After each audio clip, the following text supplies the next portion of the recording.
Hey, Donna. Good Happy day. February. Happy Happy February. February. So, Donna and I are back. My name's Lee Norris. I'm one of the coaches and directors at Change Innovators based in the UK. And Donna Atamanchuk, I I'm in Canada. Canada. Yes. And we're doing a live stream series today. So it's become part of our live stream series. So we're adding to that. And we've chosen a topic of buckle up. Buckle up, everybody. Teams that think, not just execute. Why did we choose this topic, Donna? Why did we choose it? Um, that's a great question, hey.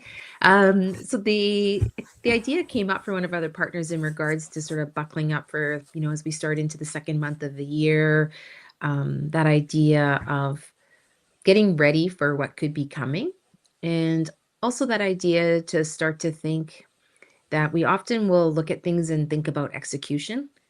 Today I got an email from something that I've been asked to share with someone else, and it's pretty much just a bunch of points of execution. But it's really for me, it's really missing the idea of like so what? Like so Mm, what? Why would I want to share those things? Like, why is any of that of importance? So execution is one thing, but like what's the reason for the execution? mm, And if we start to think about connecting the dots of the choices we make and how they connect to things that we are interested in, not just results, but a way of being, a way of living our lives, feelings we want to have in our lives, feelings we want to have in our work teams and our workplaces. What could we, what would we, but more importantly, what could we choose to do differently? mm. Yeah, and this, the other part of the discussion to kind of build on what you said is just the pace of life. It's like busy, busy, busy, pace, pace, pace. And 2026, I don't know if you feel the same way, but it just feels like 2026 is a bit different. That somehow, there's lots going on. There's lots of change happening in the world. There's lots of things around artificial intelligence coming into the workplace. There's you know I think there's a lot of people who are always on, busy, busy, busy. So And I'm how sure do my we? friends who would be listening to this or people that would know would say, Donna, you're always busy. You always like being busy. And I don't deny that. I enjoy doing things, but I enjoy choosing things to do that really connect for me. And so if Mm, they're around like the values I want to have in the life that I would like to have in the future. So is an interesting space. They're probably saying, Donna, you could probably slow down. There's probably some truth in some parts, but at other times, like my fitness and motivation and movement are so important to me. mm. And But so yeah, it's not about us not being busy. It's about thinking about consciously being aware of the choices and choosing, mm, making choices instead of them just sort of happening to you, being really more intentional. mm. I think people can misunderstand this sometimes because Yes. busyness. If you attribute busyness to doing, yeah, Hmm. if you're doing lots of things, then people can interpret that as busy. But some of the busyness that we're talking about is being busy. You Hmm. can you can be doing lots of things, but being really happy. You can be being in the flow of work. That time is passing by, and whilst other people may be thinking, "By me, that person's working really hard." The way in which you're working, the being side of it, is bringing you huge amounts of joy. Yeah. Or it could be burning you out. Hmm. So, and it's easy to make judgments like that because we don't know. We that if you're busy but you're happy, if you're busy but you're unhappy, in some ways the work will get done. It's not about the work in some ways, because the work will get done. It's how do we want to be? How do you want to be when you're doing that work? And that is that energy we put into it, the attention we put into it, the mindset we put into it, because our mindset's very fluid, if you believe that. That ability for us to choose how we show up and adjust those things is one of the ways for us to look at it differently. And as a result of looking at it differently, we're seeing it differently. Therefore, then often the results are different. Yeah. Yeah. But don't we we talk about the connection between what we're thinking and the outcome. You know, we talk about that in terms of the pathway to well-being. Mm-hmm. That think, you know, what our thoughts lead to outcomes. Yes. But in many ways, it's the way that we feel, our emotions, that drive us to act in the world. The way we feel about things, you know, pushes us into action. So if we Could the feel buckling? really, go on, sorry. No, it's Yeah. okay. Go on, ask the question, because that sounded like a good question. But is it is the buckling up part of the buckling up is buckling up to maybe give ourselves the opportunity? Because when you say emotions, I think about those can be inside, but yet somebody could be externally. They could look and pretend, and they could be giving that mirror image of like, you know, I've got this under control. But the buckling up could actually be buckling up to take an opportunity to actually address the feelings and emotions that you're feeling inside and to spend some time with those. So actually being with yourself, buckling up, maybe not even with the change of action, but buckling up from an emotional perspective of how we're really feeling inside. Because when we can start to change, when we can start to work with that, it penetrates through, right? Like it kind of comes through, and it just sort of goes into all those help me with that word, permulates. Permeates. Permulates. Thank you. Yeah. Permulates outside and into other areas of your life as well. Yeah. And to those around you. What I really love about what you just said is that buckling up, one way of thinking about it is, you know, strap in, you know, buckle up, because we're going to go on this kind of like speedy ride. Yeah. And I think part of the conversation is about challenging that. You know, it's not about pushing through all the time and kind of this. You know, you and I were talking about it a minute ago. I learned, you know, a lot of things recently. You know, one of the terms I've learned is this hustle culture thing. That is this kind of toxic work ethic, maybe, that some people kind of get sucked into. And you know, and that's an example of how that permeates into all sorts of things. You know, it permeates into our lives around us. It influences and affects the people around us. I don't think that is what we're talking about. I think we're talking about the sort of buckling up that you're saying, is that, hang on, let's just take time to kind of get in. Let's put the seatbelt on, you know, or whatever you call it in North America, and you know, let's be considered in some of the ways, not that what we want to achieve or what we want to do, but when we're doing them, how do we want to be? When you start saying hustle, I just think of the song Hustle. Dun, dun, dun, dun. The song halfway through this one. I love that. if I could sing, I'm usually pretty good with a couple of the first verse or picking the song when it comes up sometimes.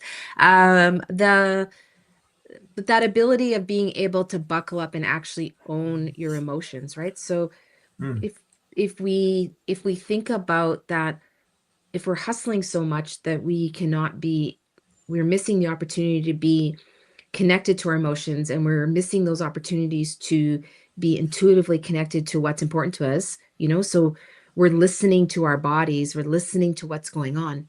And we know that that's where creativity and innovation and better decisions come from. You know? We know better decisions come from that. So that buckling up for whatever 2026 brings, and could be the things you're thinking of today, but there could be many other things that come into your life that you're not expecting or totally unaware of. Could be a great opportunity. People think about buckling up, and for me, the optimism in me is like, well, what about buckling up for great opportunities, great adventures, great friendships that could come this way this year? Buckling up is not a negative word to me. This conversation can be taken in many directions, but what is it like to buckle up and own your own self and the way you feel at that time? What's another question we have, Lee? What's another question we have in Well, there?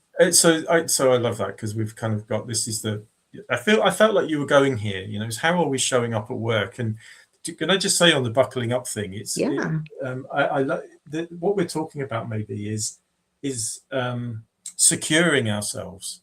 That's part of it. It's emotionally securing ourselves, paying more attention to the that side of ourselves, becoming more aware about how it feels. So how are we showing up in this work is, so I'm busy and I'm doing, but where's the human being in that? Um, And if we are busy, how do we find space on our teams? And leadership is a way of being. Some of us will have titles of leaderships in some organizations.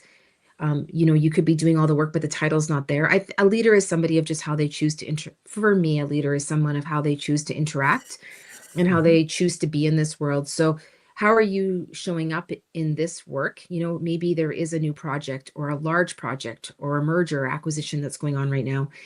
And the ability for us to understand of that emotional roller coaster of buckling up, that ability to be human, as we're saying, right? That's, that ability to be human so that we can actually find ways to connect with each other during these times is something for us to consider, instead of just saying, I need to go, let's go fast, like put the roller coaster on and let's keep going. We'll get off when we get off. It's like, well, what if I chose where we stop? What if I chose, what if I chose those things? Yeah.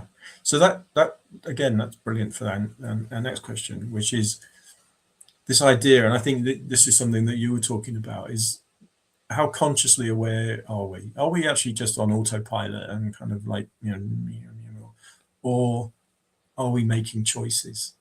How are we making choices in what buckle we choose to buckle up? Are we making choices in terms of our emotional, the intentions around our emotional state of being? Because take a couple of those examples that you were just talking about there. We may be some big projects. Sometimes real anxiety can fall into place. People feel overwhelmed by Oh, yeah. work. Yeah. Some people feel overwhelmed by meeting lots of new people, and of course, starting a new project, we often think about, well, what's the project, what's the outcome, all excited about the kind of the things, but not necessarily reflecting on the challenges that brings in building new relationships, understanding how people really feel about things. Sometimes projects are located a long way away from where people live, and so it means that they have to spend periods of time away from their families in order to achieve those. And overemphasizing the outcome and not paying enough attention to our own emotional state and kind of how we feel about things can mean that it fuels the kind of the kind of resistance. It can fuel the anxiety, and that energy, when it gets put out into the world, can start to attract other energy. Anxiety is infectious, as we also know, because we've done other podcasts on that. Humor and laughter and playfulness is also infectious. Yeah. So it's I think what's behind this question is, and behind what we've been saying is, are we just running on autopilot, or are we making a choice? If I'm going to do this, am I going to be happy? I'm going to be happy, am I going to choose to just kind of do it for the sake of doing it? And what does that mean for me?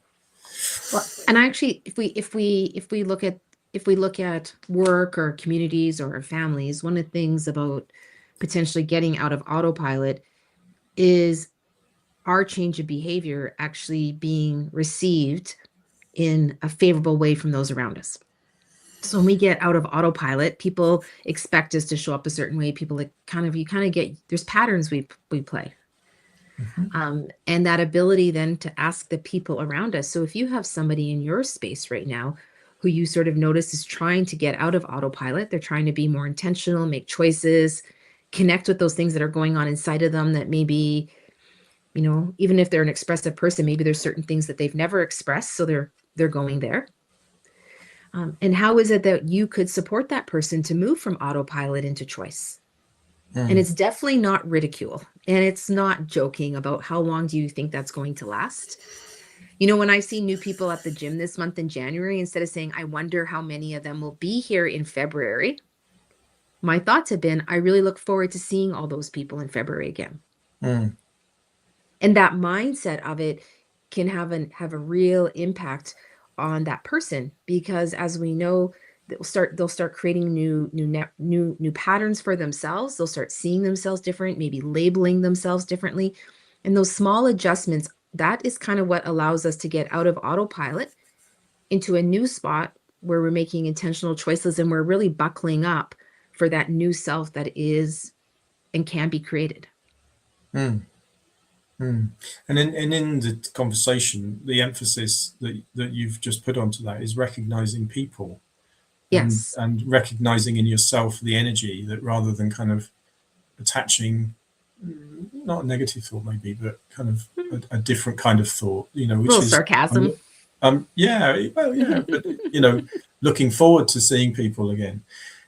I think what it reminds me of is that sometimes we can get so attached to the outcome of things, and we talk about detachment in all of the work that we do, that when we get so attached to the outcomes of things, we can forget the human beings that are, you know, moving through that process with us. And some of them might be more buckled up than others in relation to their emotional state. They may be away from their families. It may be that they're, you know, experiencing other joyful things, like they're getting married, or, you know, they're having children.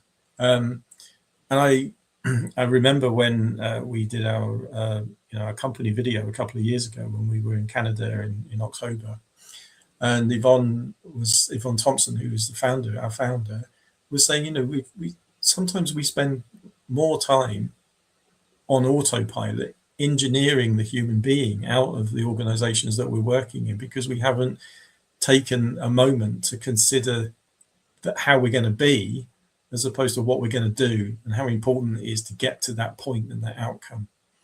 And how people feel about it has a bigger influence in some ways, because if people are happy, it's more likely that the outcome is going to be achieved in a way that is bringing joy to the world, but also the quality and the profitability and all the other things around that is likely to be higher as well, because people are in a more productive state.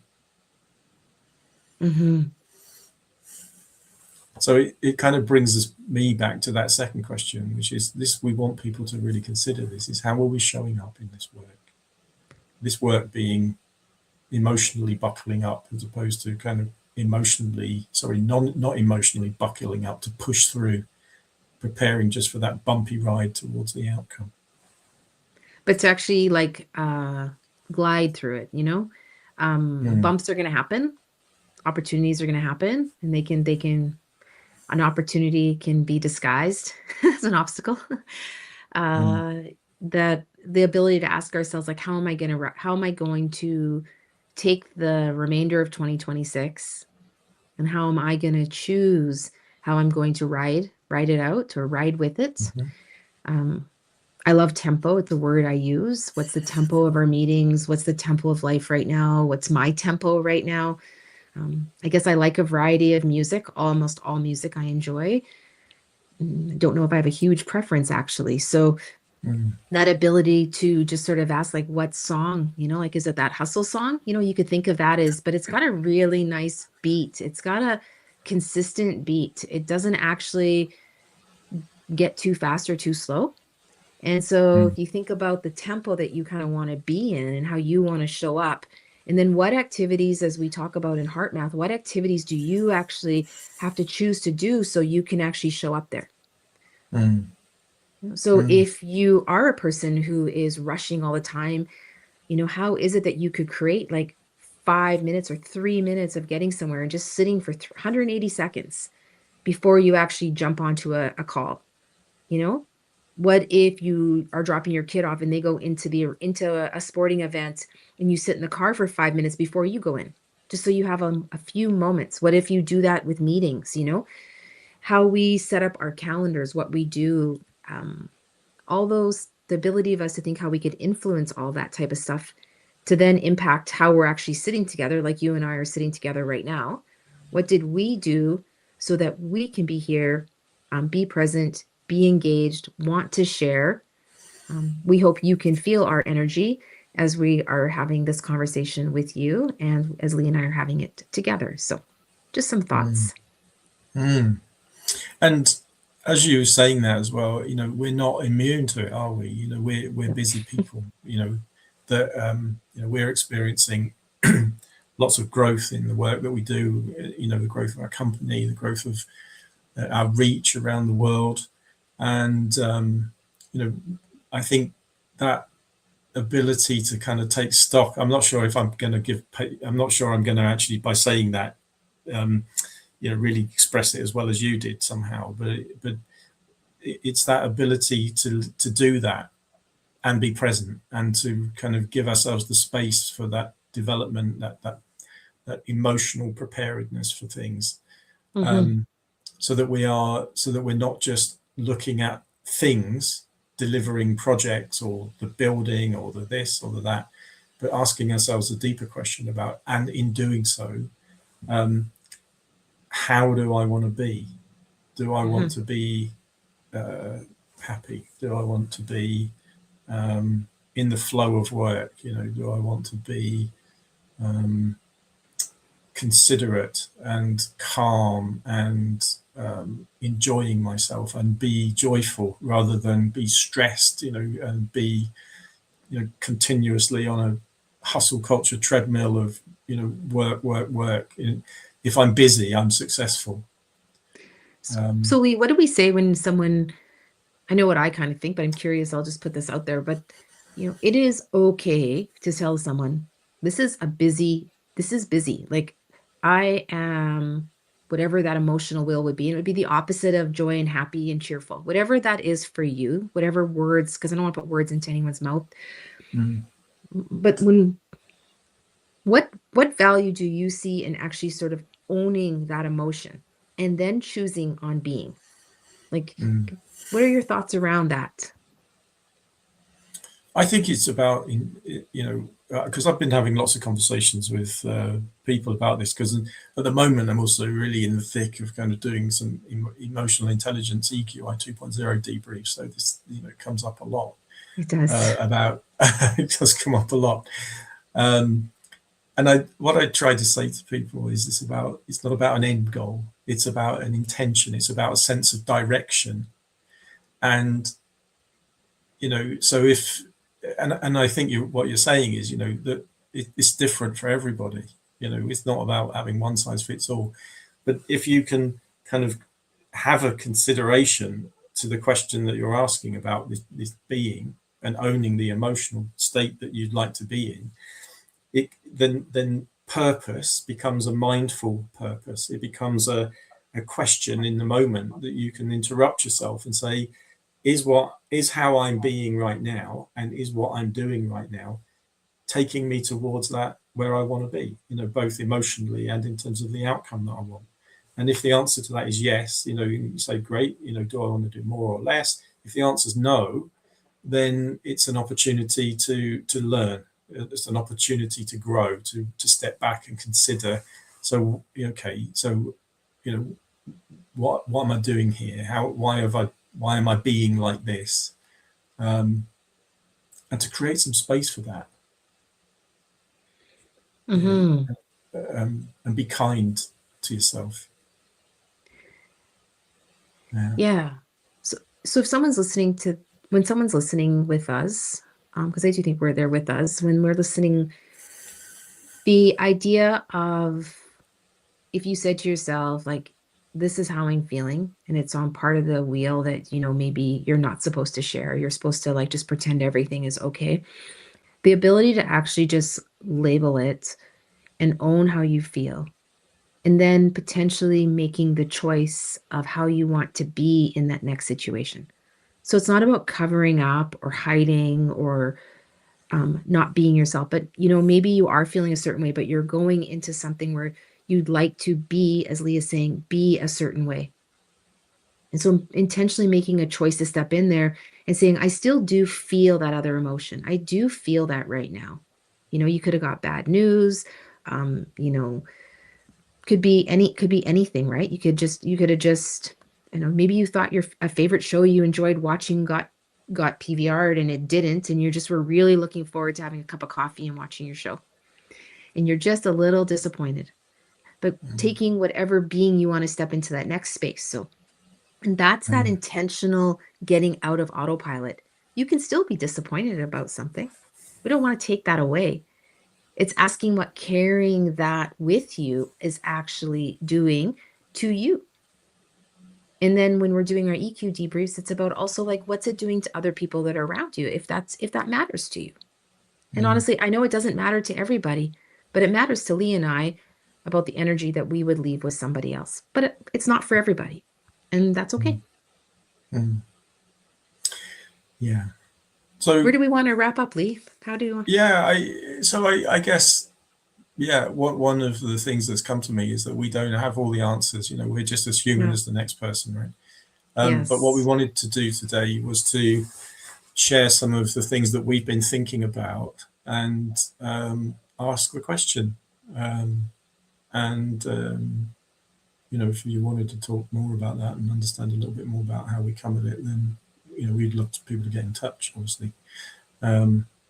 So yeah, I think that's it. It's stay curious, and think about what your own version of buckling up means for 2026.